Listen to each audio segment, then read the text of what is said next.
ترکی کے بادشاہ سلطان مراد کی عادت تھی وہ بھیس بدل کر عوام کی خبر گیری کرتے تھے۔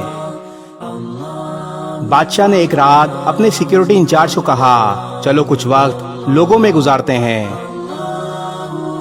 شہر کے کنارے پہنچے تو دیکھا ایک آدمی گرا پڑا ہے۔ بادشاہ نے اس کو ہلا کر دیکھا تو وہ مردہ انسان تھا۔ لوگ اس مردہ انسان کے پاس سے گزر کر جا رہے تھے۔ بادشاہ نے لوگوں کو آواز دی ادھر آؤ بھائیو۔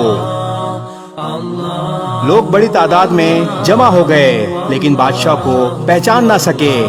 لوگوں نے پوچھا کیا بات ہے؟ بادشاہ نے کہا یہ آدمی مرا پڑا ہے، اس کو کسی نے کیوں نہیں اٹھایا؟ کون ہے یہ اور اس کے گھر والے کہاں ہیں؟ لوگوں نے کہا یہ بہت برا اور گنہگار انسان ہے۔ بادشاہ نے کہا کیا یہ امت محمدی میں سے نہیں؟ چلو اٹھاؤ اور اس کے گھر لے چلو۔ لوگوں نے اس کی میت اٹھائی اور اس کے گھر پہنچا دی۔ اس کی بیوی نے خاوند کی لاش دیکھی تو رونے لگی۔ لوگ میت رکھ کر چلے گئے۔ بادشاہ اور اس کا سیکیورٹی انچارج وہیں عورت کا رونا سنتے رہے۔ بیوی روتے روتے کہہ رہی تھی میں گواہی دیتی ہوں بے شک تو اللہ کا ولی ہے اور نیک لوگوں میں سے ہے۔ یہ سب سن کر بادشاہ کو بڑا تعجب ہوا۔ بادشاہ نے کہا یہ کیسے ہو سکتا ہے؟ لوگ تو اسے برا اور گنہگار بول رہے تھے۔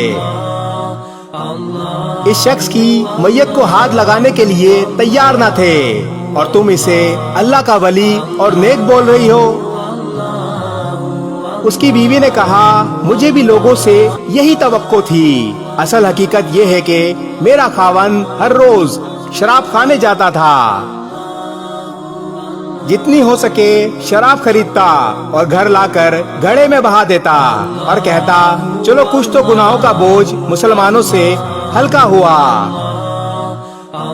اسی طرح رات کو ایک بری عورت کے پاس جاتا اور اس کو ایک رات کی اجرت دے دیتا اور اس کو کہتا اپنا دروازہ بند کر لے، کوئی تیرے پاس نہ آئے۔ گھر آ کر کہتا الحمدللہ آج اس عورت کا اور نوجوان مسلمان کے گناہ کا میں نے کچھ بوجھ ہلکا کر دیا۔ لوگ اس کو ان جگہوں پر آتا جاتا دیکھتے تھے اور اسے برا اور گنہگار سمجھتے تھے۔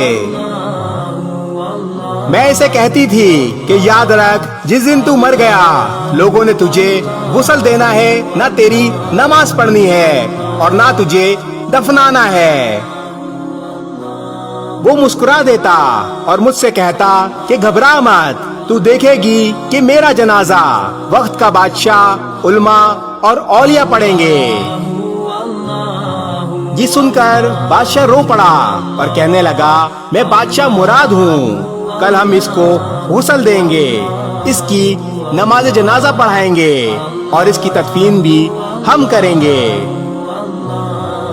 چنانچہ اس کا نماز جنازہ وقت کے بادشاہ مراد علماء، اولیاء اور عوام کی ایک کثیر تعداد نے پڑھا۔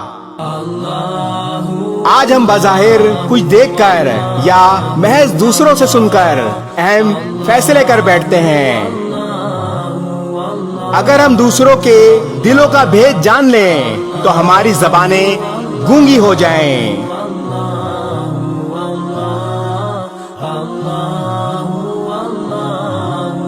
اس ویڈیو کو شیئر ضرور کریں، ہو سکتا ہے آپ کے ایک شیئر سے یہ بات کسی کے دل میں اتر جائے۔